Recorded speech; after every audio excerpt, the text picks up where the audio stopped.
2020, she decided to take her own life. And I think it took me a long time to really understand like what that actually meant. The knock-on effect for everybody who's around that in an aftermath, but then also how tough a decision that must have been and how strong she must have been to make that decision. And knowingly so, I spoke to her a few days before, absolutely fine. Hi Marky, just checking up on you. Yeah, how, like having a good chat. And at this point, unbeknown to us, she was, paying all the bills, closing her accounts, setting up, paying for a funeral. Wow. And to not even like have any inclination blew me away. And then that very much evolved into this, is there anything that I could do to kind of prevent other people who are in potentially a similar situation from feeling similar? But it brought me back to this memory of this promise that I had with my grandmother, which was, Nan, one day I'm going to come and pick you up in a Lamborghini and we're just going to go for a daft day out. We're just going to have some fun. I'm probably being a little bit hard on myself, but sadly I didn't prioritise that enough. But I remember thinking at the time, I was like, well, I can keep that promise, but it doesn't have to be her anymore. And then instantly I just came up with Grandbourghini as just like this name that I thought was very typically me, daft. Iconic. A bit silly, yeah, and just fun, right?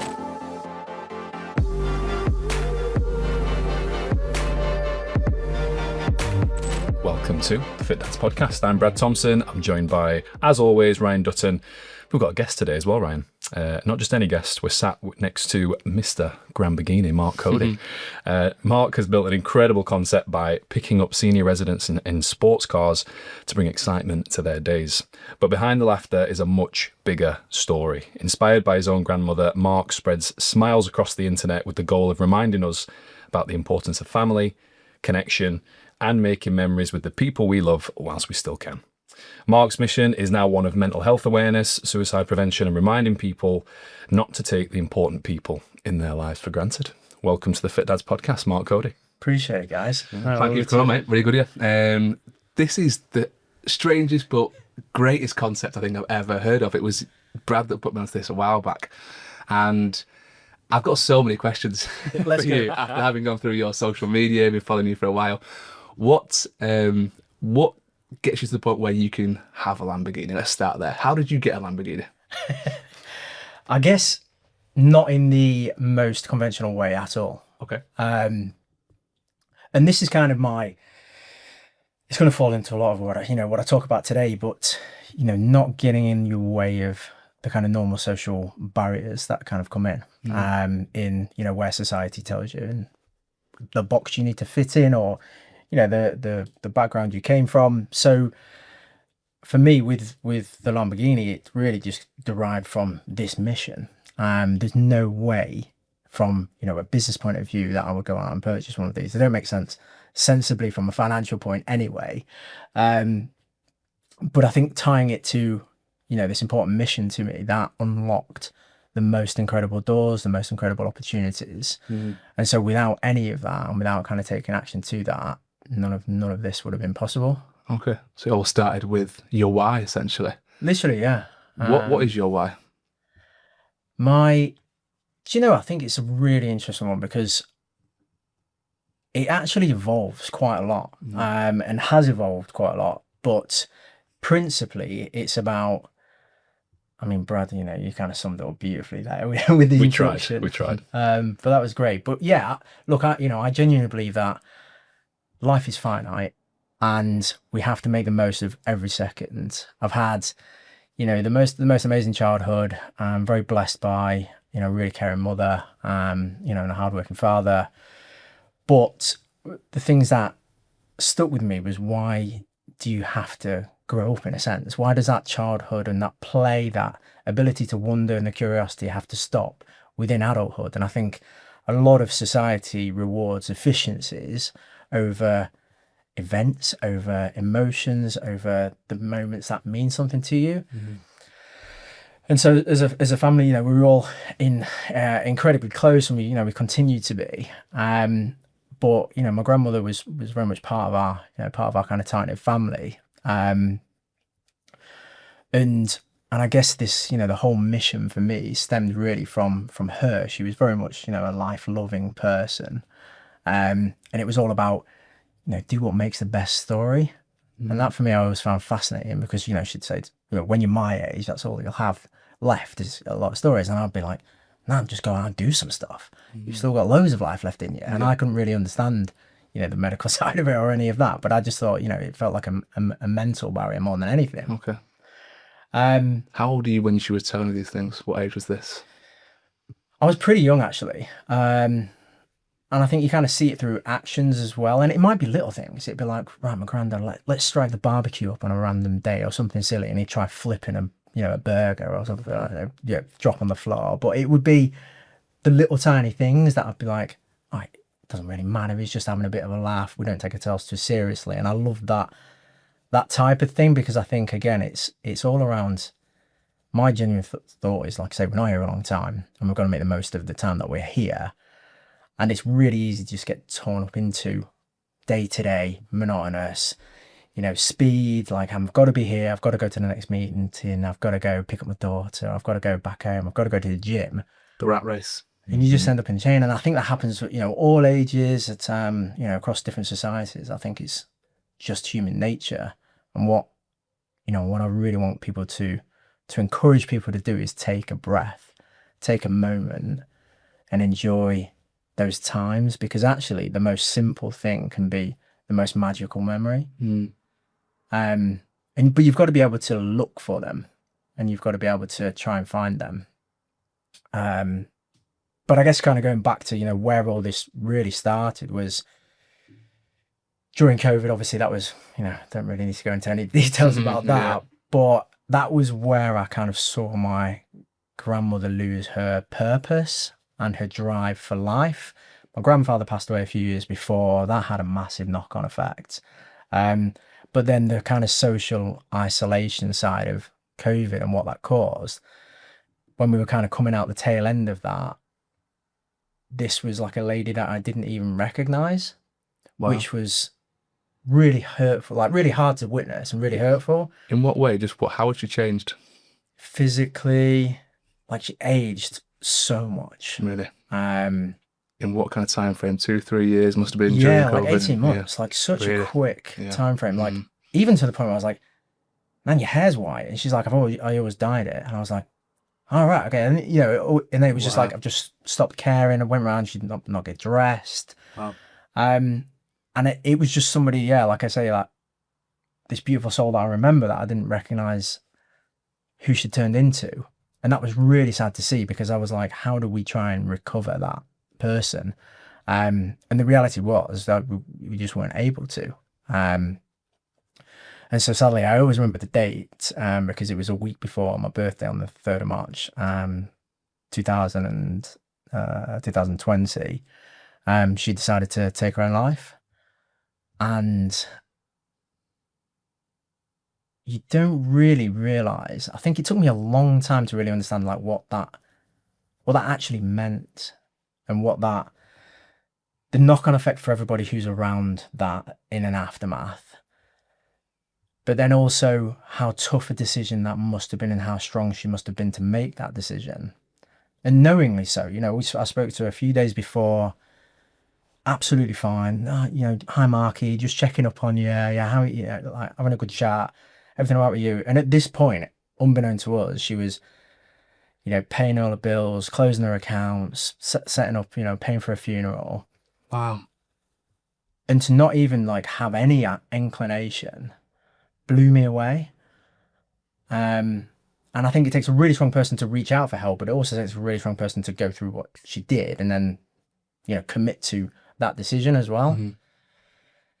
But I think when I look back, and it took me maybe 18 months, and you almost forensically try and understand every minutiae of detail about why. And the reality of it is you'll never really truly know. But she left us enough clues to kind of understand. And I remember kind of creating my own narrative, which sort of made sense from the information that she left. And I remember finding her like calendar when we was looking around the house, and there being nothing in there apart from picking up a prescription and picking up a pension. And that was the opposite of like the things that she used to do. But I remember thinking, how on earth can you get excited about being alive when there's nothing to be excited for? And so when I kind of, like I say, when I look back in that moment, I was trying to do everything I could to keep her memory alive.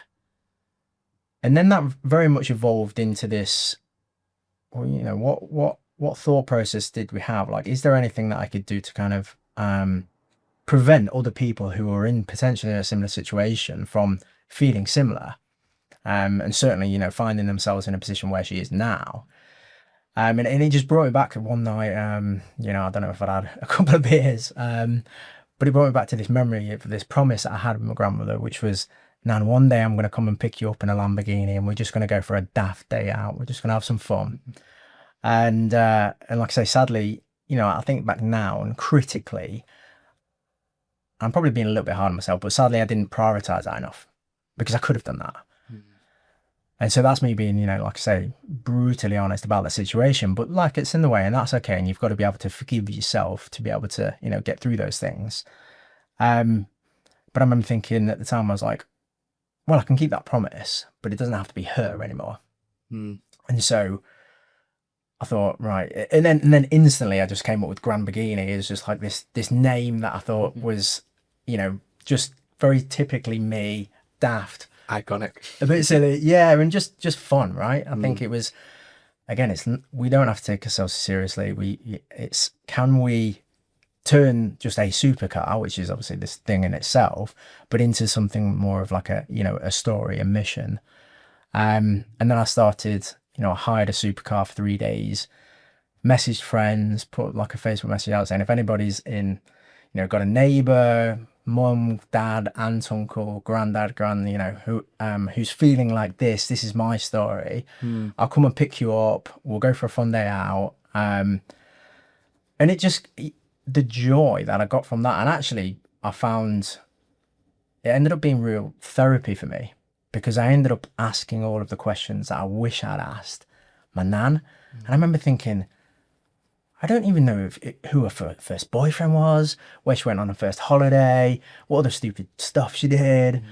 And, you know, we'd go around and I'd talk about butterflies and lions because she loved that. But I remember thinking, there's nothing really tangible outside of the weather and Man United and other things that she liked. Yeah. So I got to like asking these really deep and meaningful questions. And what I found was the people that I took out were the most amazing people. And then, like you said earlier, they'd have the most amazing life stories, experiences that you'd just be baffled by. And I think what a lot of people see is this exterior shell of this frail old person. And every single one of them, bar none, has that 15, 18, 21-year-old still in their mind. Their body just can't keep up, but by God, they want to still have fun. And it just kind of grew legs from there, really. Going through your Instagram, it's really, really clear to see that. And I know that look when you say they've got that 15, 16, 17, you know, when you pull up in that car and it's that bright pink, it's pink and black, isn't it? Yeah. And their jaws just drop and like, whoa, what is this? And you can see that kind of like, there was one lady, I can't remember her name, but she almost looked like she went back to being that kind of youthful teenager and she was being picked up by a young lad and she's like, take me out for a drive, take me out for a spin, and she was so happy. And I mentioned to you before, I've obviously done some work in care homes with exercise sessions and I got so much from that, and that was me just going in there and doing some chair aerobics with moving their arms and legs and throwing them a ball. I can't imagine what that's like when you pull up in a Lamborghini. That must be like 10x and they sit in it and you rev the engine. God, it must be so rewarding. And like I said, maybe therapy a little bit as well. Yeah, 100%. It definitely felt a lot like that. I mean, to the point where I think for the first 8 months, I didn't film it. I was kind of just doing it because I just thought it was cool. And I thought it, brought me closer to my nan, gave me the opportunity to have those, beautiful conversations and meet the most amazing people. But I do think that, as it evolves and as things go on, you do have to adapt and you do have to change. And you got to start looking at it in the same way. I think back from where I am, even sat here with you guys, which, like I say, I can't thank you enough. But no, thank you. No, I appreciate it. But never in my wildest dreams did I ever anticipate that anyone would care, let alone because I never needed anybody to, and that was great in the start. But then the more people that did care and the more people that reached out, I thought, actually, we could, could we impact millions of people here? And you start asking yourself questions around, am I thinking big enough? But you only really know that once you kind of get through those first barriers, and then the bar gets higher and higher and higher. Of course, yeah. I guess once you started looking for other people to, be part of this journey with you and share this experience of Lamborghini, and getting, people of a certain age in there and talking and opening up, did it kind of highlight for you how many people are actually struggling as well? Like the kind of things people are going through of that age? Yeah, that's such a good question. Yes, but it also highlighted to me that so many other people are struggling. To the point where, there is never enough help out there. And I think whatever you can do, however small, that's amazing. Just go do that. You don't need a Lamborghini. You just need your own time, and you need to be able to give that. And that could be to your neighbor, that could be to your own family member, or just having putting your kid on your lap and just having a conversation. But I think everybody needs that. And one of the things that kind of surprised me whilst I was beating the drum about all of this was all of the noise that was going on around. And so 8-9 months ago now, one of my ex-business partners, who was, I think he just turned 60, actually hung himself. And I remember thinking, God, I guess almost selfishly, but I was like, how have I missed that? Or how have maybe I've been focused on this area, and actually it's this enormous problem out there. But I think ultimately you need to be able to put your flag in the sand initially to be able to be found, and then you can go out and help more. But yeah, a lot of the conversations revolved around the thought of just feeling invisible, feeling like a burden on society, feeling not thought about or cared about. And that was really consistent. And don't get me wrong, some were very fortunate, had an amazing family, and a lot of those were really generally in areas where the family lived on the same street, and it was just more of a community feel. But that was kind of few and far between, especially with people being able to go live in Australia and things like that. Now it's a lot more accessible, so people go off for trying to find a better life for themselves, and that's absolutely the right thing to do. But it does does have an impact on the people that are at home as well. Sure. I'm hoping I speak for a lot of people listening right now about a lot of your words now, Mark, are evoking a lot of emotion for me and a lot of memories of my nan who's not with us, and for my nan who is here right now. And I've just got this overwhelming urge to just ring her, to go and see her, and that's probably the biggest thing I can say at this stage for anyone. Like, if your grandparent, nan, granddad, whoever is here, just to hit them up, to go and sit with them for a bit, make that time to actually sit and chat, because what an amazing thing you've done so far, mate. And Thanks, mate. It made me have the same thought. I mean, none of my grandparents, unfortunately, are here, but the first person I thought about was my mum. I was like, yeah, how well do I know my mum? Like, Yeah. It's a horrible thought, but if anything happened to her right now, have I asked her all the questions I want to ask her? Have I got to know her as well? And it's weird saying that because I've been her son for 35 years, but have you actually got to know your parents as well as you think you have? And it sounds like you went through that same little kind of journey once your grandma passed. And I guess, the really strange thing is the fact that you were able to go in there afterwards and see how it all unfolded. It was almost like you saw the playbook. It was like Cluedo. Yeah, I bet. In the most ridiculous way, trying to decipher evidence to, almost, I think at the time, to contradict the facts. We wanted it to be wrong. I remember my mum saying, "Not my mum." I remember thinking how hard that must be. Yeah. Because we were so close, but she was so stubborn. And actually, if I think back to her, the way that she would go out would be by her choice, because she was that On her own stubborn. terms. Yeah. How long was she planning this for? Was there any insight into, the depth of kind of thought that went into this? It sounds like quite really well premeditated by the sounds of it. Yeah, and again, it wasn't you just end like an up, off the cuff thing, like one day she woke up or having a bad week. no, I think there was definitely a catalogue of things, and I think it kind of started with, like I say, my granddad passing away, because he was her, like a lot of people, he was the driver, the sort of provider, we're going here today, drag you along, and then that type of. Yeah. How long have they been together? Oh my God, 20, 30 years, I think it was. Wow. Even that as well, like spending that amount of time with someone every day, same house, same routine, and then that's just in an instant taken away. That I can't even imagine what that's like. Obviously we're all probably at some point, unfortunately, gonna have to go through that or be on the other side of that.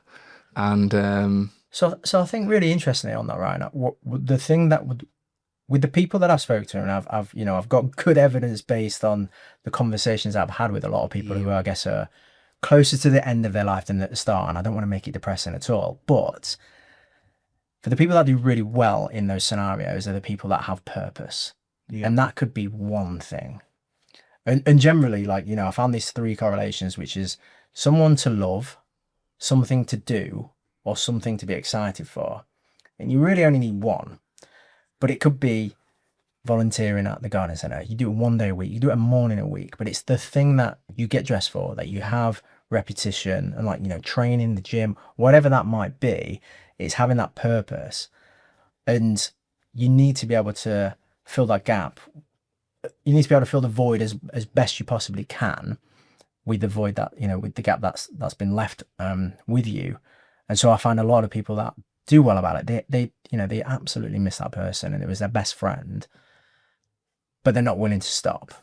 And it is a mindset thing for sure. Yeah, I totally agree with that. I think we've all had friends who've just, you can see in the face they're not themselves, and you can just see they've lost the purpose. That's always what it's down to. Yeah. They're not enthused about the job, they're not enthused about their social life, they've got nothing to get out of bed in the morning for. And that's the classic case of someone who's depressed, isn't it? It's someone who can't get out of bed because they've got nothing to get out of bed for. Yeah. And like you said, I think we all have this like weird dream of retiring and I'm just not going to work anymore, and life would be so much easier if I didn't have to get up and do 40 hours a week. But I think in the back of our mind, we all know actually that's the purpose. Yeah. That's what's getting us up and moving and going. And when you take that away, those thoughts just take over for sure.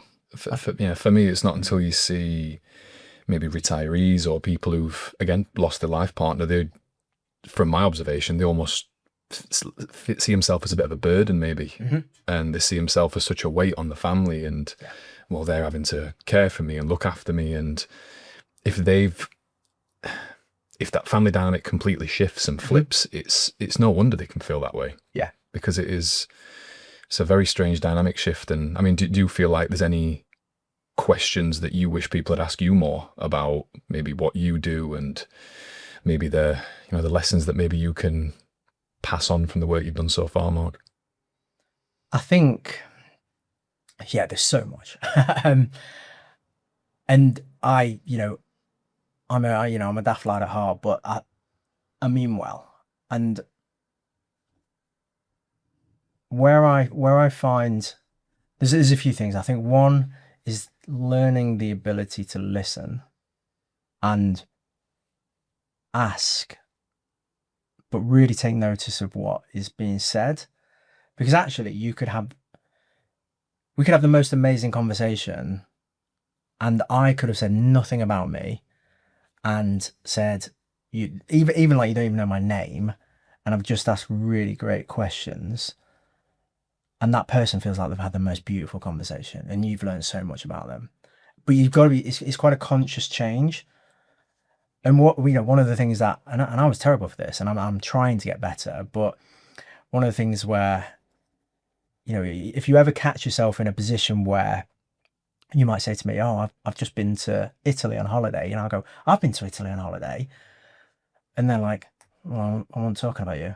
That's great. Yeah. But and in that moment, what you think you're doing or what you feel you might be doing is you might be trying to like create a bond and be like, oh, we're both the same. We've been to on holiday to Italy, but actually they're thinking, well, can you just like maybe ask me about where I went and what it was like? And actually they could get to a point where they're like, oh, have you been? You're like, yeah, actually, yeah, I've enjoyed all of the same things that you just said. So I think this is definitely like a conversational point, but I don't think you should go and try and like ram a diary in front of your nan or granddad's face and say, write down all the best memories you've had just for when you're not here so I can read them. Yeah. I think go and create some, go and make some. And that might be, I remember my nan towards the end of life, she was sort of wheelchair bound. A lot of it was kind of health related. And she's like, oh, I don't want to go to the shop. And I was like, get dressed. We're going to the shop. And I would like race her down the aisle where she was nearly tipping out of it. I wouldn't recommend that, but it was just like, she'd always laugh and joke about that. And so it can be something really small, but the only thing you can change is today and what you do right now in the moment. But I think everybody has the ability to be like a superhero to that person to make them feel incredible and create that memory. For me, I suppose it's the novelty. And I've never actually showed anyone this, but I've got written down in my notepad, monotony is the enemy of a well-remembered life. Amazing. And I've never shown anyone that. That's beautiful. But I look at it every day and I just think, if you get to a certain age and maybe that monotony kicks in, where maybe you just wake up, switch on the TV, is Dickinson's Real Deal on, his bargain on, like two great shows, but if you're watching that 7 days a week and you're waiting for the doorbell to ring maybe, and I don't know if you see this as maybe something with retirees in particular, where maybe they almost expect people to call on them, where actually maybe the retirees got the time and maybe there is a drive there is a purpose to not see yourself as a burden, but to go and, see if someone wants to hang out, to see if you can help in any way. And that's not to spin it purely on the person in question, but there's certainly it's a two-way street, right? I completely agree. I think actually a lot of it comes, I'll only approach things from my kind of subjective view and knowledge and experience, but I do believe a lot of things can be solved by the ability to get used to getting out of your comfort zone. And I think I love that. Like, you're talking earlier about retirement and the easy life. I'm like, no, I want to struggle till I'm not here anymore. Because I think pushing to see how far my mind can go and my body or whatever those limits are, I just love that. And I think, what a great life to look back and go, I tried absolutely everything and maybe I was terrible at 99% of it, but that doesn't matter. So I think, for my nana, and even in her position, she felt incredibly lonely and isolated. And I thought, you've got a phone book full of people. You could literally just open your phone and ring every single one of them. There's nothing stopping you doing that. You could go and knock on every door in your street, but nobody will. And, between like, if I walk from here to this train station, I could talk to 20, 30 people. And not because, it might be bizarre or weird or whatever, I have no idea. But I think, very few of those conversations, actually, if you're just like, hey, I'm Mark, how was your day? Not many people are going to be like, do on, you weirdo. Yeah. Actually, you might have found out your new best friend. Right? Yeah, for sure. Especially up north as well. People are going to chat up north, aren't they? But sort of coming back to your point, I think it is, I think a lot can become, you can gain a lot from getting out of your comfort zone and trying new things. Yeah. Do you feel like maybe modern society is a bit too busy to maybe spot these people who might need that care and attention? Because it might seem to be the people who are the loudest get the most attention, right? Yeah, I think that's a really interesting point. So we took out this beautiful lady, and I distinctly remember her saying to me, I see my son walk to work every day because he goes past my house. And she's like, and she said, I'd just love him to come in for a cup of tea. 5 minutes, it'd make my week. And he didn't know that, and she wouldn't tell him. And part of me was like, I'm just going to go find him and tell him. But it is very small. But my concern of where, I'm a bit of a geek at heart. I love technology, but I see the way it has a massive impact on relationships. And I think society rewards efficiencies, like I was saying, efficiencies over experiences. So whereas, you like you say, an experience from Renan was going to Asda. Asda comes to your door now, you don't need to leave. So that friction's gone. Great, it comes to my door, but then now I don't need to get dressed to go out. Or I don't need to bump into my old friend at the shop. Or, or like you say, everything, from a business metric point, it's reductionist in the way that how can we reduce overhead? How can we reduce spend? How can we make this quicker? How can we make this more efficient? Not concentrating on how are we making that person feel and how are we creating a lasting memory? I think local cafes, I think any physical business that has a touch point with somebody where it's not just necessarily just a piece of software initially has the opportunity to create a incredible moment rather than just a transaction. I think one thing that AI is really highlighting is the fact that humans are quite inefficient, and businesses being very efficiency orientated means they're taking away that need for, right, well, the customer's got to go to the shop and they've got to wander around, or we've got to have someone who takes the order there on the checkouts. They love it when you order online because there's no checkouts, there's no nothing. They can deliver it to your door, they can do 10 other houses in that area while they're there. For them, it's phenomenally efficient, and they would love everyone to online shop. But you're absolutely right, you're taking away that ability to interact and socialise. And we've mentioned it so many times in the podcast, with it being obviously, about parents and kids. And we see it a lot with the younger generation now. They're not as good at socialising. They're a little bit more nervous. I kind of know that most teenagers are a little bit, but I think generally across the board, because they chat through like the likes of Snapchat, Instagram, and all these other social medias, there's not that really good, that strong connection. I do worry that it's going to get worse before it gets better. Stuff like this. Because we're talking about a generation of people who are very social. And maybe it's the fact that they're struggling to adapt to a quite antisocial world. Is it going to be the other way, where because these kids have grown up in a bit more of an antisocial world, they'll survive better in it? I don't know. Or will it just get worse and compound and we'll see these numbers 10xing? I probably can't tell you. I'm not sure. But the work you're doing, mate, is unbelievable. It really is. And I hope that filters down, not just for people who in the elderly generation, but, people who are, midlife and teens and anyone who wants to jump in a supercar and feel better.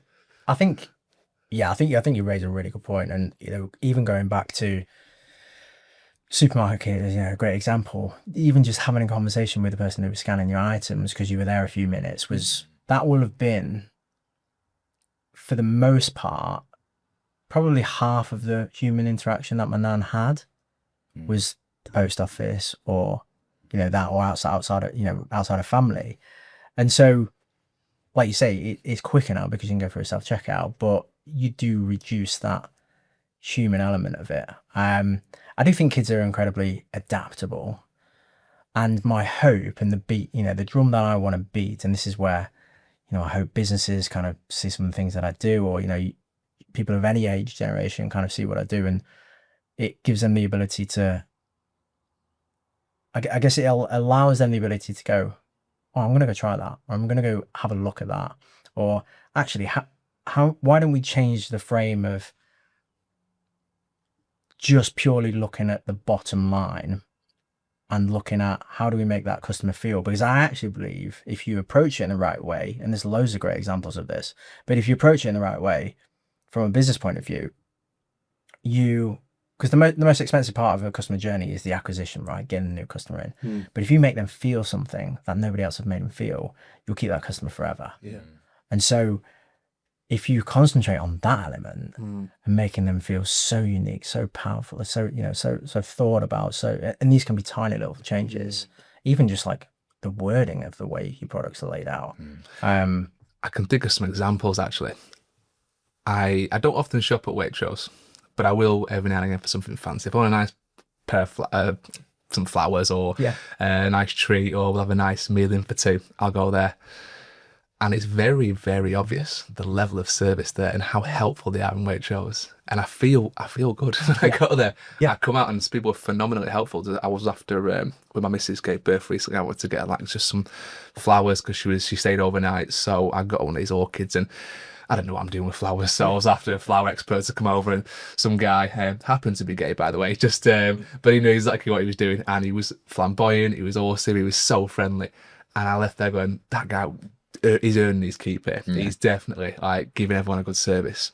You wouldn't get that, I don't think, at Asda. Do you know what I mean? I don't think anyway. I mean, I've gone faster down the road here. It's just not the same service. So some companies get that aspect. They know their audience. They know why people are coming into their shop. And I think that's not pushed enough. I feel like you're absolutely right. You hit the nail on the head. I feel like I can see a utopian world where maybe it's, come and tell us a story for 10% off your shopping.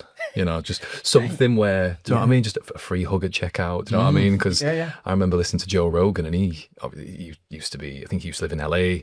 He said for 3 months, like, I think he said he went 3 months without even touching another human. Like, no handshakes, no nothing. He says, and one day, like, somebody on set were like, do you need a hug, Joe? And he was like, yeah, I do. And he says it was just the best hug ever. Because he just, which you mentioned about tech, Mark, as well. You love your tech.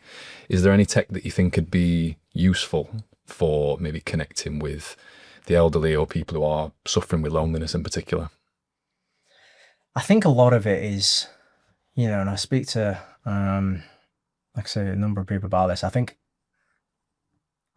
for some of the older generation, they've wrote themselves off the ability to learn new technologies, and I understand that because the learning curve is sharper.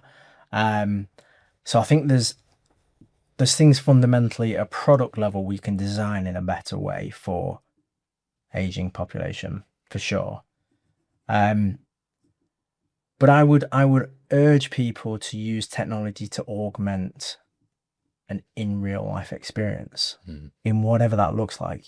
Pick up your phone, call that person, say, Christ, like, the amount of people who used to have like phone calls for 4 hours, never happens anymore. And you're always on demand, like your WhatsApp lights up 24/7, and you're just like overwhelmed by it.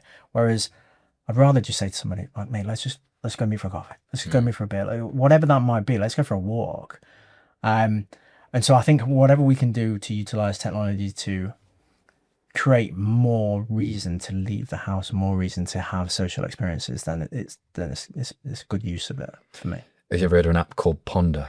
No. I feel like you might like this. So I've got a client. I'll not shout him out, but if ever I message him, he'll just respond with like a thumbs up, the typical like boomer. He's a dad, isn't he? Just a dad everyone's dad. The dad thumb. And he told me about Ponder, and he plays football, and I think he's 65, still plays football. Nice. And somebody's like, on this app, Ponder, it's just one app, and you can get like anyone around 8 till 9 tonight, and you either respond with a thumb up or a thumb down. And I thought the friction is just so low in like, I can make it. Yeah. Put a thumb up, I'll be there. Yeah. Or, nah, so I can't make it, thumb down. And that's great design. I love it. I love stuff like that. Yeah. But I just want to pick up on a word you said, Mark, about being a bit daft as well. I love that word.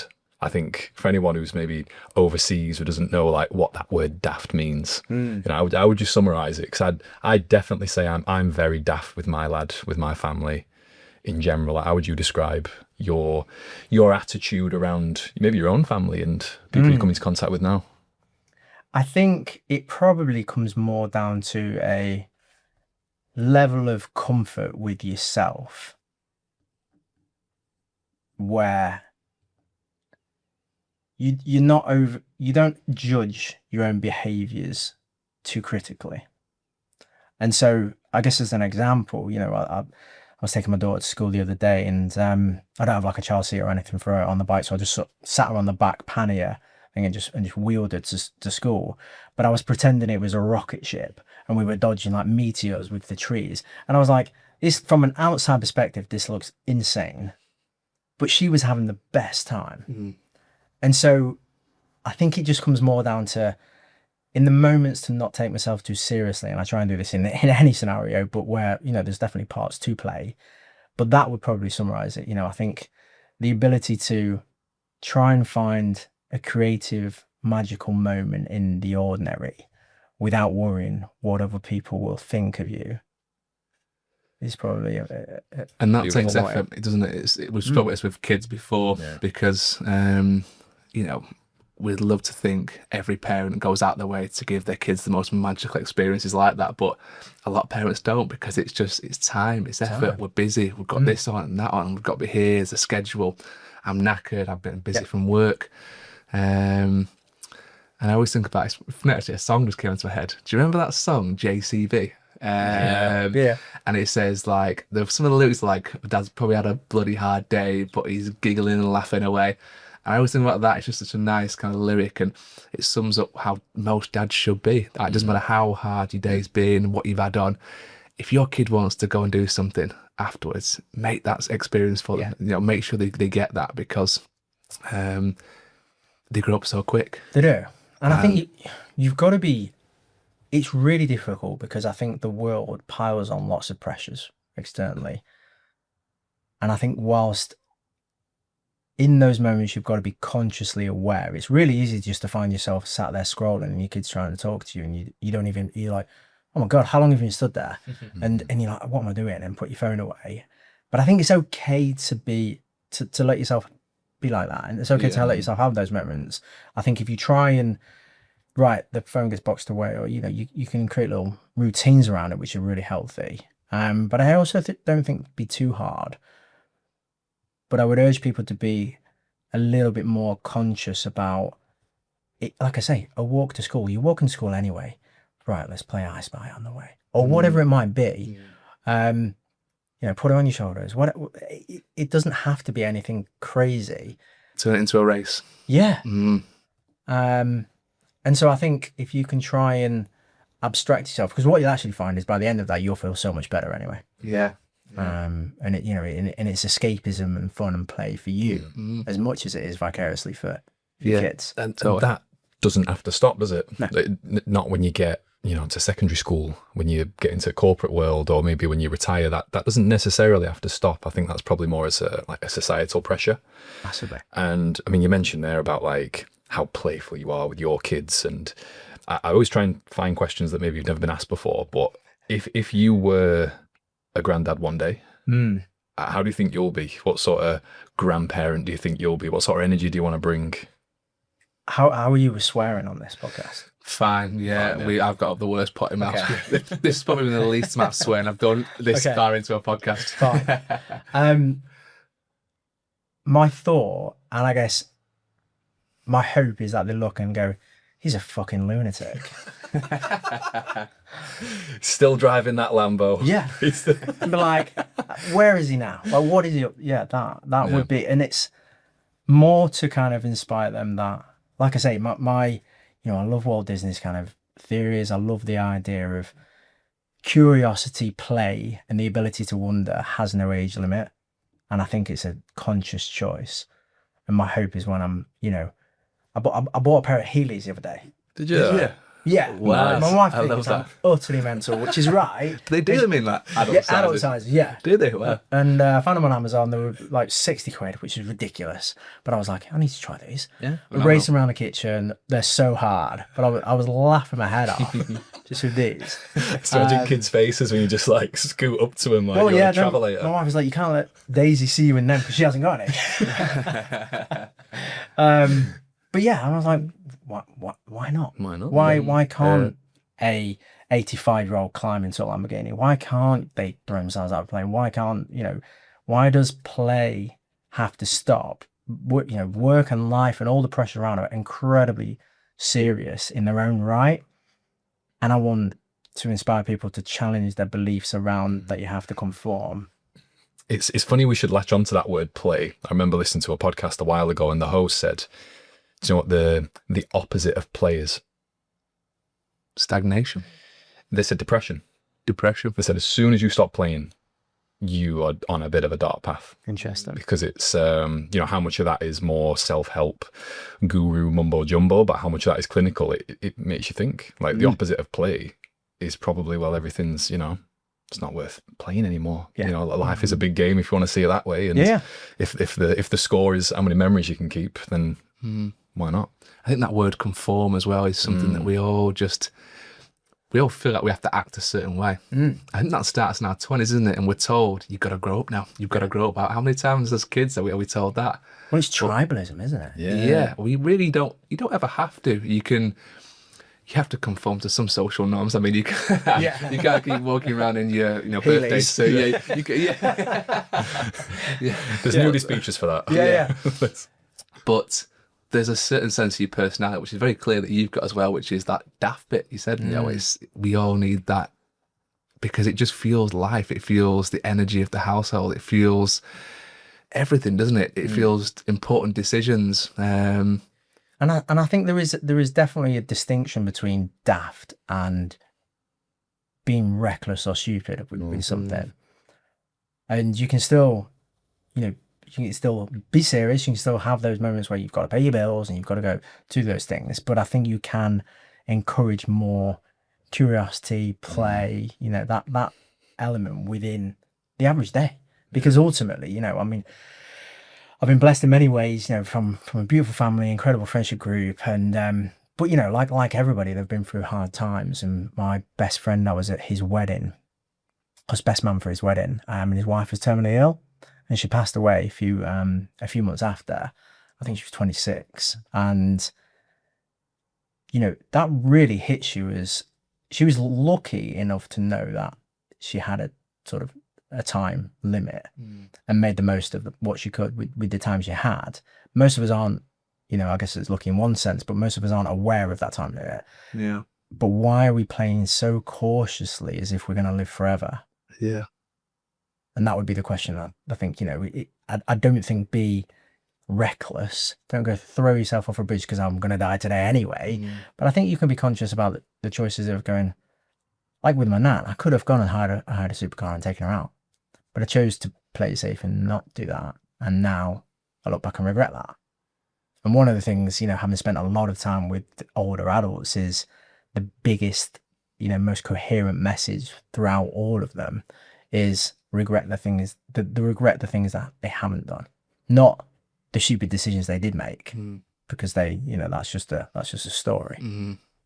I think it's impossible to get to your deathbed and not have some regrets, but by saying yes to things, you have less of those. And we've mentioned this anecdote a few times, but we circle back sometimes to the movie Yes Man with Jim Carrey. Yeah. It's so funny, yeah. And it's amazing. If you look at that movie, it's really well thought out, actually, because it's someone who's caught in that monotony, exactly like you said, that page on the back of your book. He's living that life, isn't he?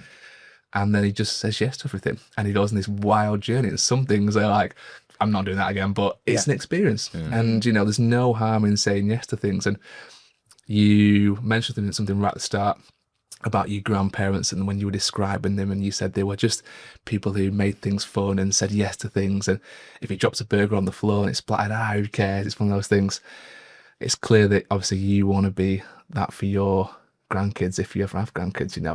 It's something you're pushing towards, and I think hopefully that ethos is there with your kids, and it's a generational message that I think has been passed down from your grandparents to you. And there's no doubt that your kids are getting that as they're kind of going to school, and dad's swerving trees. It's a really nice thing. But there's one thing I want to circle back to. It's because I saw this on your Instagram, a little phrase that you said a few times, and I thought it was really poignant. It's about you messaging. You said, "We're not here to save people. We're here to give people a reason to live." And I thought, my first thought was, that's the same thing, isn't it? But actually, when you think about it, if you just save someone, they're probably going to try again. They're probably going to do whatever they want to do to themselves again. They're just being saved in the moment. If you give people a reason to live, you're changing their whole perspective.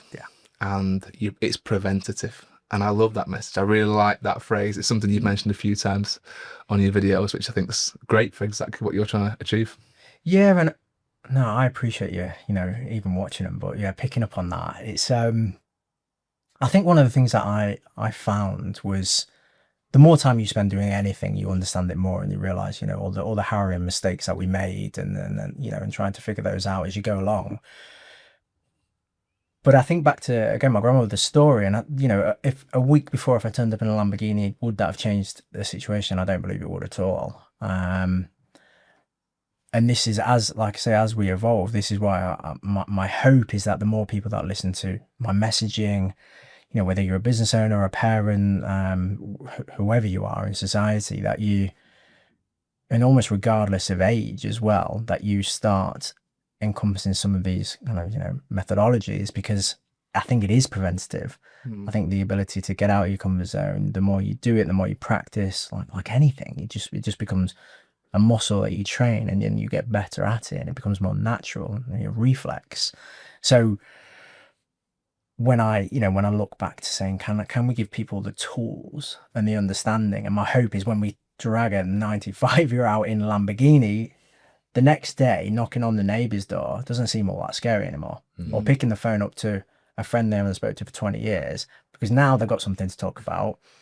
Most of the people on the street have seen them and are all coming over to say hello anyway. But it's proof to them that they're still capable. But I think that, like I say, I think that can transition to any age. Yeah. Speaking of, I suppose, transitioning to any age, do you see any huge generational differences? Because I think I'm borderline obsessed with like trying to spot how different generations interact with the generation above, the generation below. Like, you know, our kids coming through, they're called Gen Alpha, you know, and I love the thought of these people who are 70, 80, 90, like what main differences have they got? Probably more from a mindset perspective and a belief system. Do you spot any major differences with your interactions with them? I think that's a really, really good question. I think for the majority of the people that I come across, and I don't know because I'm not there, and it's incredibly hard to try and, you know, I think we're all a product of our environment, and the people you're around, you know, tend to make you either feel good or feel bad, or, you know, pick you up or bring you down. But I think as you get older, what I find is a lot of them live in the past, which is beautiful to kind of reminisce. But I'm still very much of the opinion of, but you're here today. And so I think as you get older, you know, you sort of lose that ability. Like, I'm here if the grandkids need me, but you almost become like self-sacrificial with that, as in like, I've lived my life and I'm done. I'm like, yeah, well, you're still here, so what are you going to do? But I don't know that.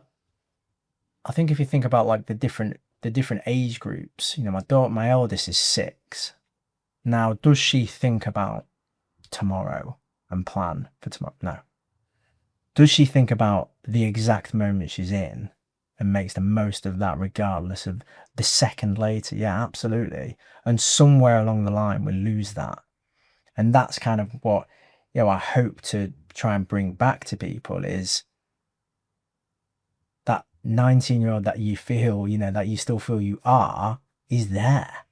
And actually you can do something right now, regardless of your age. You can go do something silly. You can just have a bit of a laugh. You can just take a moment and go sit on the grass and not worry about your shorts getting dirty, because you'll go wash them at home anyway, and just look up at the sun. And not the sun, but look up at the, you know, lay down. And I think if you, you know, stereotypically, if you saw somebody like laying down on the grass outside, you'd be like, what the hell? Are they okay? Like, what are they doing? That seems so bizarre. But actually, that would be like really enjoyable for that person, potentially. Yeah. I think if there's a 5-year-old doing that, spotting shapes in the clouds. On the way through, literally up here, there was a kid, there was like this really rock heavy band playing in town. They were awesome. And there was this kid, and he was moshing, like his head was going, having the best time. Now, if I did that, like, which I was more than happy to do, but I was like, I nearly joined him, but I thought that might be weird. But you'd be like, who on earth is that?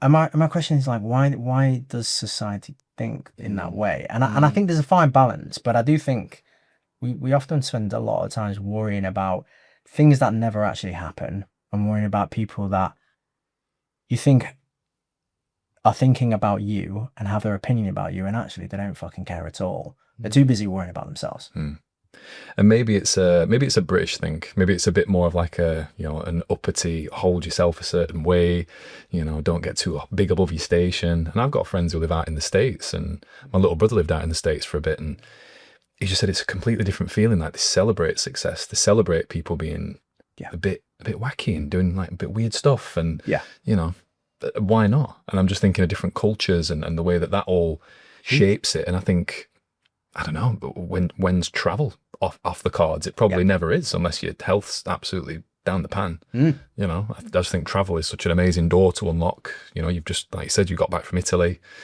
It's a different way of living.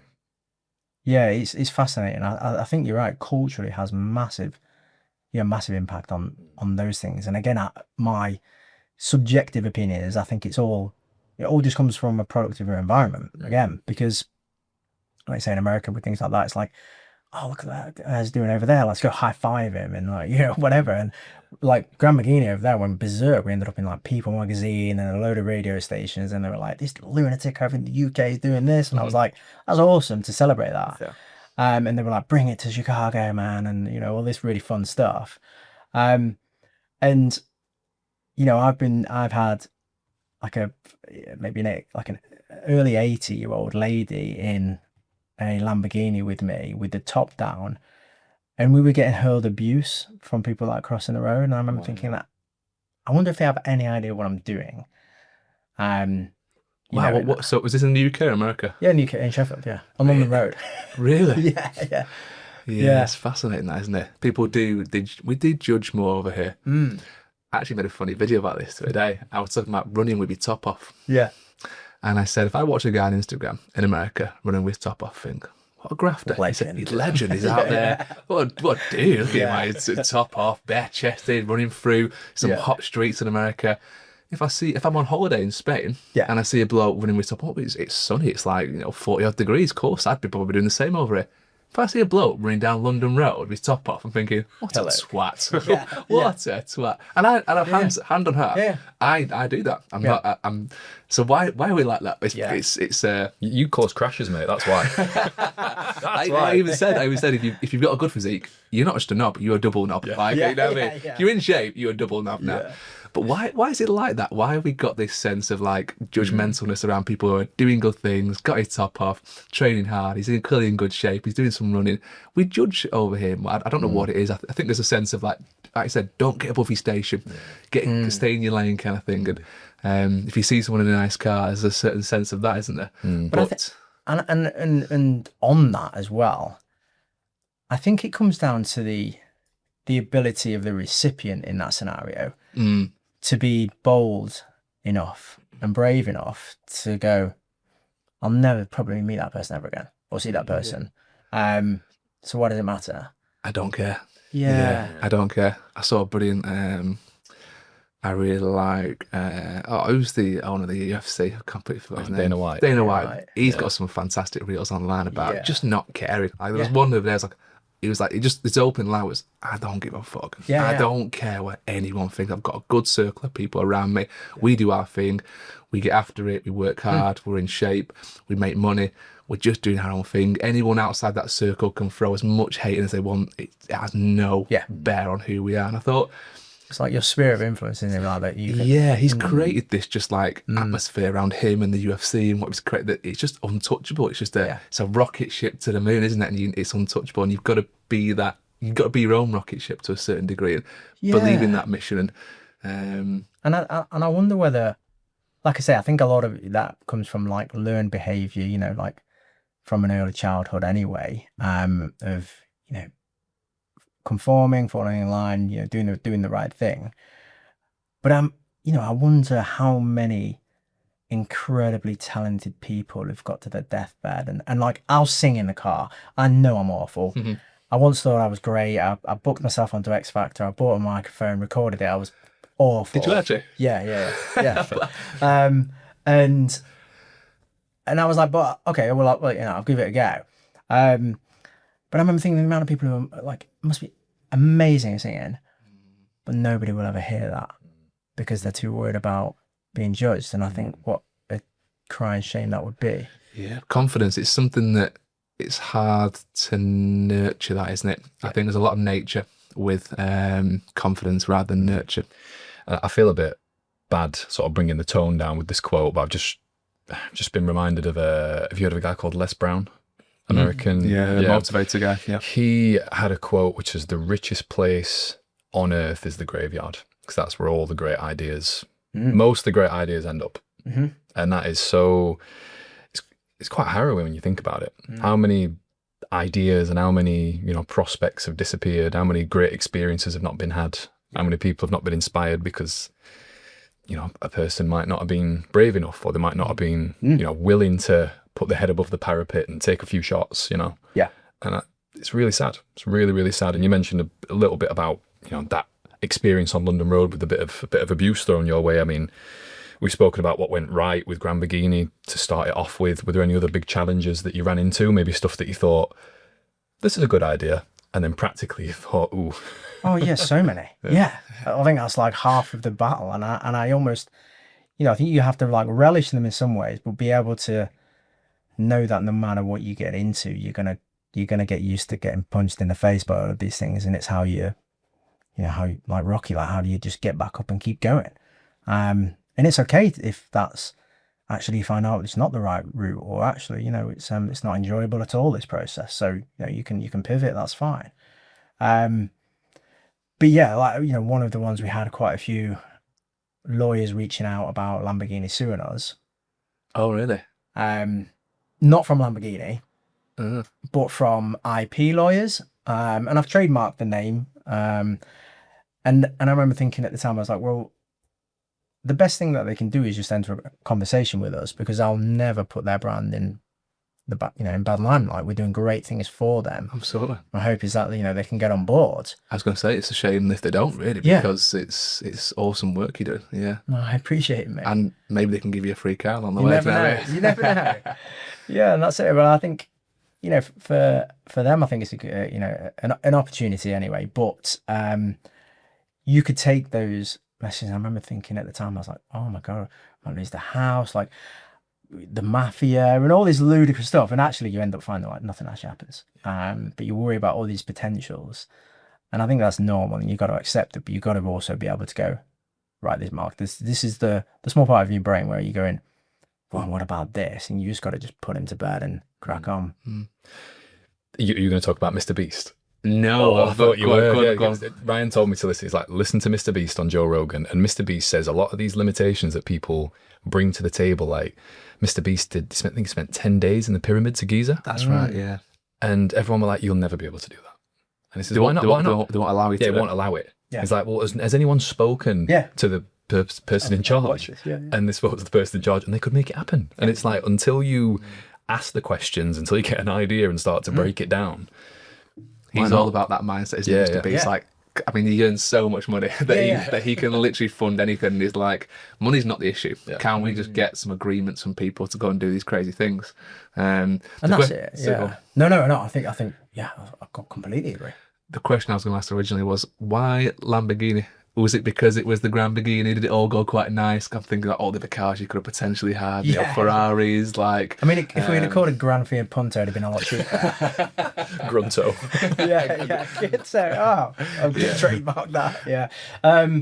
No, I think as a kid, I think I liked the radical kind of edgy look of those, and it always kind of stuck. And me and my nana kind of joke about it. So it just happened that the name just. I can't even say that I sat there and whiteboarded all these ideas. It just popped out there, which is which was fun.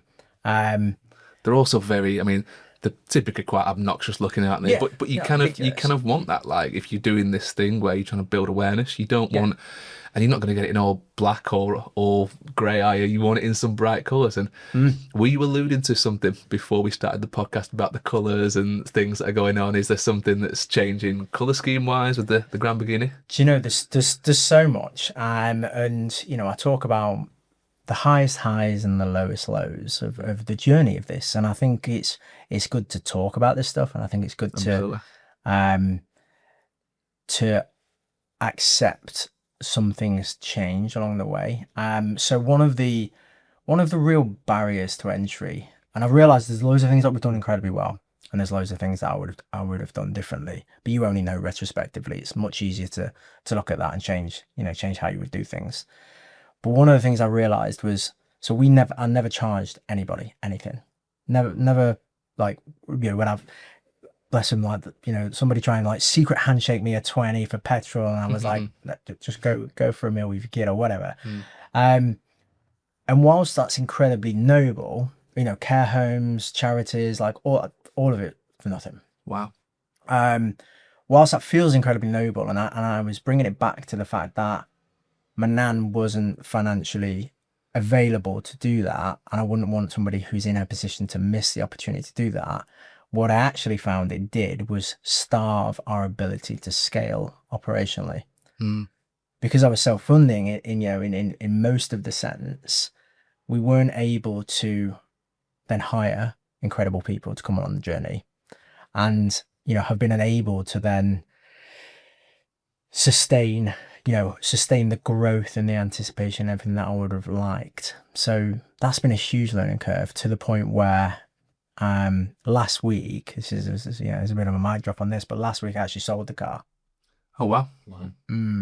And there's a few reasons for that. Now, one was, if I looked back in isolation at it as a project, it exceeded all expectations. What I found was it's incredibly expensive when it's not married with either a business model or a charitable cause. And I found myself in this grey trench in between both of those, where we weren't a business because we didn't have an operational side of it, but we weren't a registered charity. And so I was like this philanthropist on a shoestring budget, trying to just do good in the world. And that's great, but actually it's not the most sensible move at all. But what that has done is that has unlocked lots of great partner opportunities. So, for instance, the meeting I was having this morning was with, an incredible supercar dealer, and garage organisation, who are going to bring cars, as many as we want, to any of the events that we want to do. So it's unlocked those doors to the point where now we do have people behind us who can get us to the next level. Yeah. And, if I'd have looked at that as an isolation of going, it feels like such a painful step back. I was like, in tears with the car. I was like, oh, now my mission and everything else. But actually, it's not that at all. It's just chapter one in the journey. And so it's kind of how you reframe that. The garage have been amazing. They said, we'll brand all the cars up for any of the events that you do. Wow. So, I can't be any more grateful with things like that. But a lot of my thesis around things is like, give without an expectation of receipt, but don't be naive to think that asking is a bad thing. Yeah, absolutely. I think you hit the nail on the head with scaling. Generosity only can be scaled so far, right? Everyone's only got so much available resource, but when you have combined resources, and I mentioned to you before, about the client I've got, Rob, who has some care homes around South Yorkshire. And you'd be surprised how many of these care homes are part of bigger organisations and franchises, and there's pots of money out there they're willing to spend to put their name out there, to show what they do for their care homes, and genuinely do actually care about their residents, and they want to do good things for them. I was just thinking about maybe you guys could do something like the Gumball Rally. That'd be quite cool, getting on that. The ideas are never the problem. It's probably the same with you guys. I think it's everything's execution.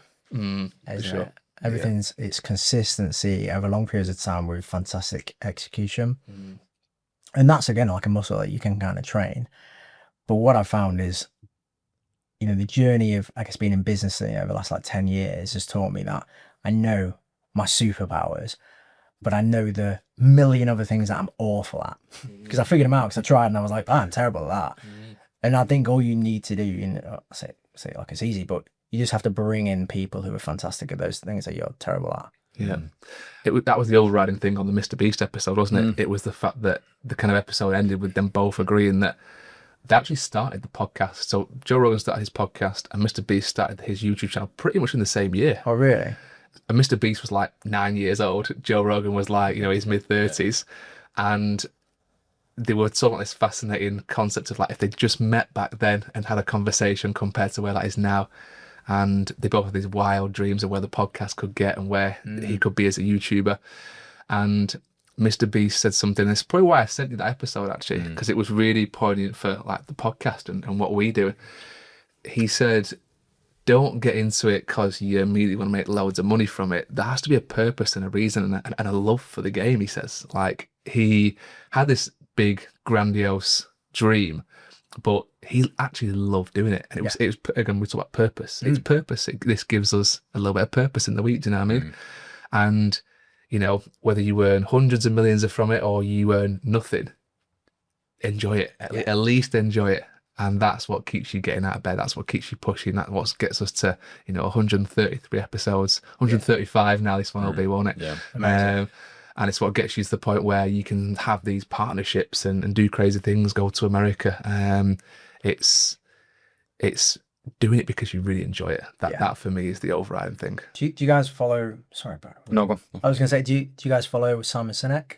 I don't, but I've read his book. Start with Why. Yeah. And I think that's it, isn't it? It's that, you know, almost intangible goals that become, you know, the purpose and the driver behind it all. And the ideal scenario is like you can't actually ever reach it, but you can just, you know, create your being around the purpose of what it is that you want to fulfill. And I think that's fascinating. But I also, you know, contrary to that, it's okay to change. It's okay to adapt, and it's okay to go, actually, what I found along the journey is this bit's really fascinating and nobody's helping this person over here. You know, that we did a few bits with care homes, and we went to one and it was with a hospice, and they said actually that, you know, the people who are really struggling are the widowers and the people who are left behind. And they have a really tough time transitioning. But there's no huge support network from their side around that. So how would we have known about them unless we went out there? No. So I think it's okay to kind of adapt. Pivot along the way. Absolutely. I think it's amazing you've got that proof of concept as well. That I know you mentioned about maybe the operational regrets, but you've been out there, you've done the boots on the ground work. You've had these conversations, and now the doors are opening up because you've put in the hard yards. Do you know what I mean? I mean, as far as future goes, I mean, what are the ambitions for, you know, still keeping the name as much as the car's, you know, not with us anymore? What are the ambitions moving forward for you, Mark? I think I love the kind of idea of having, like, you know, aspirations that scare you, you know, ideas that, you know, if it works out, great. And that for me was owning a Lamborghini and taking people out, let alone, you know, being on news across 27 different countries and 4 continents. I remember being on this Mexican radio station, and they had a translator on there, and I was like, I have no idea if this is good news or bad news, but what a cool experience. Just touching on that, actually, when I was doing a bit of research for the pod, I will sometimes see if the guest has been on any of the podcasts, so I typed in GRANborghini, and the only thing that came up was a 5-minute clip on Apple Podcasts from a radio station, and you weren't on it, they just mentioned you, and there was a good news section on there, and you were part of the good news section. Nice. And it was just I don't know if you were even aware of this happening. I was literally like Googling, and then it just, a new one would pop up. I'd see people in China making memes about it, and I was like, this is hilarious. The scope it's got to is quite phenomenal. But they were shouting you out and going in their kind of typical Yank voices about, you know, just all the ins and outs of the positivity around it, which I think is great. But your message is spreading far and wide with this. It really is. Yeah, and like I say, I think if I look back and, you know, dropped a date in the diary today and said, you know, a year ago, would I have been happy with this outcome? I'd been over the moon. I'd been bowled over, and no way would I have thought any of this would have happened. And that's great, but it does continue to fuel that fire. So for me, I think there's a number of things. I think I really want to continue to inspire my daughters. Now, one's 1, so I've got quite a bit of work there. And my eldest is 6, but the ability for them to realize you can do great things and have a good life of being a good person and doing right by other people. I don't think you need to step over people. And I want to show that. And for other people, people wanting to start a business, or the business owners, I want them to try and imagine if they were a customer in their own service and how they would feel. So I want to inspire people to create more experiences. And maybe this is just somebody listening and they're going, actually, I'm gonna wear a fake nose and a mask and go in on my own cafe and see what it's like. And if it's terrible service, I'll change it. Bit like Undercover Boss. Yeah. And I think kind of lastly, you know, I think there's a massive opportunity for in real life experiences. I think my prediction with AI is people will swing both ways. They'll go, I'll live in the metaverse, or we'll be sat over the other side where everybody will be wanting to pay for personal experiences and craving it. I think there'll be organizations that exist where you pay to go on a walk with somebody from your street or whatever, which is bizarre, but I think the world will go that way. So my hope is that we can create the most incredible experiences where we become, the Red Bull for retirement. We get people out of their comfort zones. I'd love to own a bat cave where we've got cars parked up and people can come and have, fun days, fun trips out and experiences. And like, when I tell people this, they're like, there's something wrong with you. And I'm like, yes, yeah, probably. But if that never happens, that's okay. I'm going to go give it a go though. Yeah. So it's not until you said Red Bull for retirement that I've been thinking for the past 5 minutes, who can we introduce Mark to? And you've just said Red Bull for retirement. And we've actually got loose connections to Red Bull through a previous guest whose son's involved. Amazing. So I'm just thinking, Let's like, make it happen. even that, I'm thinking, how cool would that be? Just and even anyone who's listening who maybe has links to things like care homes, if there is, I don't know the ins and outs. I know you said Rob's got some connections, but from doing this podcast, it's probably taught me, highlighted to me how much I love that collaboration. Just giving someone a platform to talk, putting people on people's radar who they might not have ever heard of before. Yeah. And they thought, that's a cool concept. And why shouldn't we collaborate more? Why shouldn't we do that? Who wouldn't want to get behind a bat cave for pensioners? Oh, yeah, exactly. Bat cave for pensioners. I will think of a name for that. Yeah. No, come on. One night. I mean, in terms of who's like the ideal person who'd benefit from what you do, Mark? It's interesting because I think one thing I've found very quickly, because GRANborghini for me was very sentimental to me, and I never imagined the world to not only care but even see it. So, I'd like design daft little logos and for just for a laugh really, which was a Lambourghini logo which had a woman, an older adult in a wheelchair, and there were flames coming from her wheels, and I just thought it was brilliant. But that never saw the light of day. Luckily, that might have got me in trouble. It's a top episode, maybe. Jetpacks on a wheelchair. Yeah, literally. But I think, when I look, like I say, when I look back, and I think, how can we inspire other people, and how can we get other people involved? I don't want, like I say, GRANborghini, I felt like potentially narrowed us down into Lamborghinis, and everyone assumes grandmas, because, like I say, it was my grandma from a story. What I want to do is give people, and like I said, they don't have to come anywhere near Lamborghinis if they don't want to, but give people the, I'm trying to think of the best word, but almost the ability to go play more, and inspire them to go do the things that they would love to do and go try things. I went and bought my first Pokemon card since I was a kid the other day, and I was like, this is sick. What did you get? I've no idea. And Okay. it's not even out the first day. Right. And this guy was like, it's like £5. I was like, this is awesome. My daughter will love this. But I just thought, I was walking past, so I got like pick that up. And yeah, like why can't we create more meaningful experiences? Why can't we create like what might seem like a mundane trip to, even like a PT session? Like there's so many things, like fun things you can do with that experience. I've seen it's almost like a little bit like a Make-A-Wish Foundation, but for the elderly generation, because you're essentially giving them those little bits of life that they've lost and experiences that they might want to go back to. And again, cars might not be everyone's cup of tea. No. I mean, all the videos you post is obviously people who are getting a real kick out of it, but there's going to be some people that are just probably not that fussed, but it might just be something as simple as spending one more day with someone they love and making that happen, and you're facilitating that. It might be, who knows, a trip somewhere if you can get like cruise ships on board and things like that.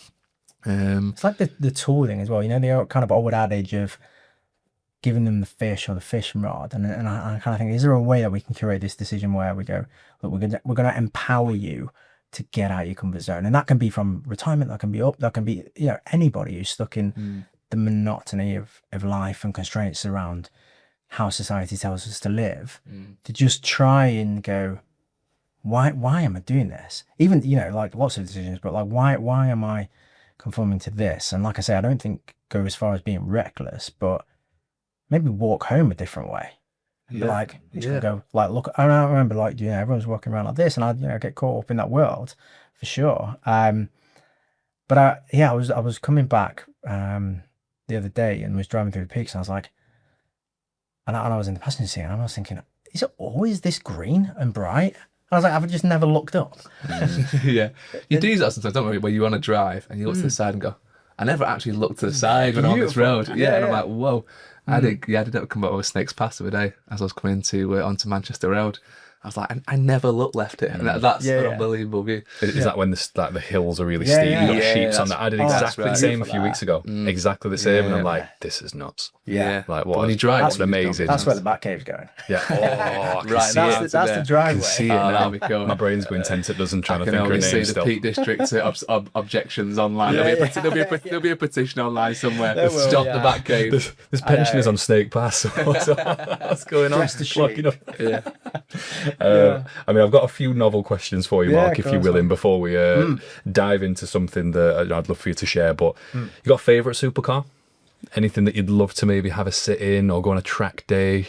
Do you know, the weird thing is again, and I think, and this is kind of why, you know, I guess I'm quite open about the ability to pivot, because I look back and I think all of my childhood, it was like, oh, the Lamborghini would be amazing. And you get it. And actually, every single part of the joy of having that was sharing it. But I'm a huge... Some kids are outside having a good time. Yeah, they are. They heard the Granbourghini was here. They want to go in. Them already. But yeah, I like anything, you know, I just like the kind of thrill-seeking element. So I like chuck myself out of an airplane, ride a motorbike. Like, I love any of that type of stuff. Now a car, I really like the old classics, to be honest. You know, maybe an old Mustang or something like that. I think it'd be really fun. But as I'm getting older, and as I say, I'm like, oh, but as I'm getting older, and as I'm transitioning through each of the ownerships of, like I said, supercar and that,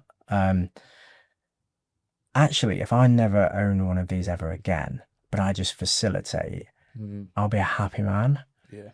And I'll feel like that, you know, if I can be this silent kind of orchestrator in the background and things, and that, then like, great. You know, I don't need to be on a stage inspiring people. Like, I'm happy talking, and I love doing all of that as well. But actually, if you can just, you know, if I left a note on a wall outside someone's house, and then a note 3 doors down, and then they ended up like going and bumping into each other and making friends, and I never knew, I'd be like, oh, that's really cool. I guess that's originally what your dream was, though, wasn't it? The most direct way of making your dream come true was purchasing a Lamborghini and taking people out, and you did that. Yeah. But really, the idea was facilitating that one little moment that brings someone joy and happiness and pulls them out of a hole. And a car can do that, experience can do that, a note in a wall can do that, a shopping trip can do that. I think the thing is that you know, from an experience point, the only thing that I guess I've gained from the last 10 years in business, I guess, is you've got to do things, you've got to be bold, and you've got to do things that stand out. And a bright pink Lamborghini, calling it GRANborghini and taking out older adults, I was like, yeah, I feel like this is like marketing gold. So I was like, we're going to get some traction, which hopefully was, you know, would be great. If nobody cares, that's fine, because all that matters is the person that I'm sat next to. But I think to spread awareness, to spread a message, you've got to beat your drum as loud as you possibly can. Yeah. And there's no way your kids aren't saying Grandad was nuts when they find out exactly what you did when you're in your mid-30s, 40s. I could have sworn you were going to say Batmobile as well. You know, supercar. Yeah, I should have prepped myself on that one, actually. No, don't worry. Mark, you mentioned, I've been emailed backwards and forwards, I've been in contact quite a bit. And you mentioned about a quote from a poem from a lady called Mary Oliver. It's called The Summer Day. You mentioned about the last 2 lines always hit you. Do you want me to read them out, or can you recall them? So this is from a poem by Mary Oliver called The Summer Day. And the last 2 lines are, tell me, what is it you plan to do with your one wild and precious life? I just think that's amazing. I feel like that poem was played at the Inspire Is that the same one that was played in the Inspire event we talks went about to? a grasshopper. Is it a grasshopper? At the start of it, it talks about a grasshopper jumping out of the grass, and then, and it was about this lady who's basically there and she's witnessing it and asking why it does all these things, and then talking about its life and then your life and how she's just wandering through a field. But like the last two lines, I was like, because that just feels like the reality. But it's so easy to forget that in the day to day, and actually those such small moments of sitting outside in the grass, having an ice cream with your kid, are magical. But I think you've got to be consciously aware to make those happen. I think anyone who can answer that question that Mary's finished that poem with has probably got it together. If you know what I mean? So again, like, imagine someone just says, like, tell me, what is it you plan to do with your wild and precious life? The only one you've got. Anyone who can answer that quite concisely, I think they're in a good path. Yeah. And I've thought about it so much. I'd be really keen to see that. It's obviously probably the first time we've heard it, but keen to kind of know what you guys think. Yeah, it's a good question. I'm going to give a really trivial answer then. Have you had much chance to think about it since we first said it?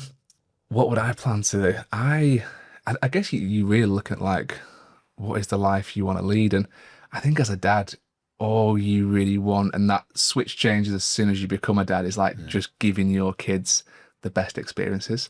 And that's all I really want to do. Now I want to give them a great home to live in. I want to give them good experiences. I want them to be able to play sports and have access to do cool things and have cool experiences.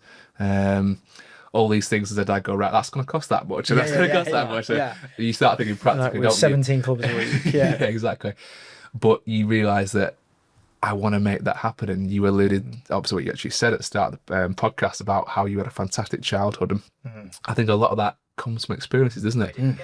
Oops, Siri's trying to get involved. What would you do, Siri? Yeah, what would you do? I'm okay to What would you do? But those memories as a child are experiences. They're time. We've mentioned it so many times this podcast already, but about having that time just to kind of go out your way to make that experience special. And it doesn't even have to be something fancy. It can be, you've not been a good dad unless you've had that moment, sat in a park with your kid, just like arm round him on a bench somewhere, going, there's nowhere in the world I'd rather be right now than just on this park bench in a really, trivial park in the middle of wherever it is, just with an ice cream or a drink, just sharing this moment with my kid. I think that's magical. Yeah. And you look back at those memories, and like you say, I think, I feel very blessed to have, a positive childhood like that. And, everybody has their own trials and tribulations. My parents split up and all the other good stuff. But, I remember a memory where we weren't, because it was a very kind of deprived household, I guess, in one sense. But so it was snowing one day and we didn't have a sled. And my mum pulled out a wok, and I just remember thinking the creativity in this wok was brilliant. That must have been some wok to get you inside it. Okay. Yeah. I'm thinking of saving a few quid now. Yeah. Like multi-purpose. I mean, nowadays, mate. I'm just saying. And I just, like I say, it sticks with you, that kind of thing. But the kind of dichotomy of that question, like, is hard because it makes you want to think grandiose. Makes you want to think, I'm going to colonize Mars. And that's okay if that's your goal, right? You've got no problem with any of that. But actually, if on the flip side, and the order that I said, when I want to do things was I want to inspire my kids. And that was always going to be the first thing. It's like start at home, start with family, and then you can spread out and go. And I think that's the way. And impacting one person's life, and even if that's your best friends, which should be yourself, becomes your life's purpose, and that's great. Again, a bit of a morbid gear shift, if you like, but when my dad passed away, I went through some grievance counselling, and they sort of asked me a very similar question in terms of, what do you intend to do? And one thing we sort of came to the agreement of is, trying to live a life for the two of you, and I think that's quite a poignant thing to sort of say. And I've sort of done a bit of time on this question in the past, and when you first sent it me, it got me thinking again. And for me, it's probably being in service to something or someone or some, whether it's my child, whether it's my wife, whether it's people I work with or come in contact with, but then also that memory collecting. Like you've said, I just think having the opportunity to be in service to something and collect memories, because again, that monotony quote, it lives long in my head. And, if anyone is in that position where they are feeling a bit monotonous and life is a bit another day, like you've got to go against the grain, haven't you? Yeah. You have to fight against this modern world that we live in, which is maybe for systemize, it's all convenient, and having messages like you who's disrupting that, Mark, is impressive. No, I appreciate it, mate. Yeah. Thank you. I suppose, have you got any final questions for Mark, Ryan? No, I think we've covered most of the things. Anything else? Not for me. I'd just love to know how people can, get involved anyway, can link in with you and your future ambitions. Is there anyone you're looking to connect with, any way that people can contact you? There might be some people, I guess, who are even listening who might be able to help, because I feel like part of this podcast has been like a brainstorming session, with ideas, and I'm sure as people listen, they might have had some ideas. If there's anything they want to share with you, I can wrap my heelys into it. But there's a floor that raises up, spins. We get a chairlift in there as well, maybe. With flamethrowers. But I mean, look, reach out to me on kind of any of the socials. It's wherever we can connect somebody, wherever we can help. If there's services that people need, we'll happily support. One of the things that, like I say, I'm realizing is I can't be too proud to not let people help. And I got that wrong really early on, because I felt so protective of the story around my grandmother too much. So that's, definitely the thing that I continue to change now, is asking for people, asking for help, asking for support wherever we can. I think if there are brands that want to get involved, interested in some way, shape or form, from, Red Bull, but to anybody that's resonated with the message and the story, we've got some big aspirational kind of goals, but really where I'm planning for the next 6 months is kind of for next year. So we're kind of building everything up to kind of a macro goal. I went absolutely ham for the last 8 months, and it was 18-hour days. I was up messaging people on Instagram, conversations with people in Australia, and what I ended up doing was not a great job of any of it.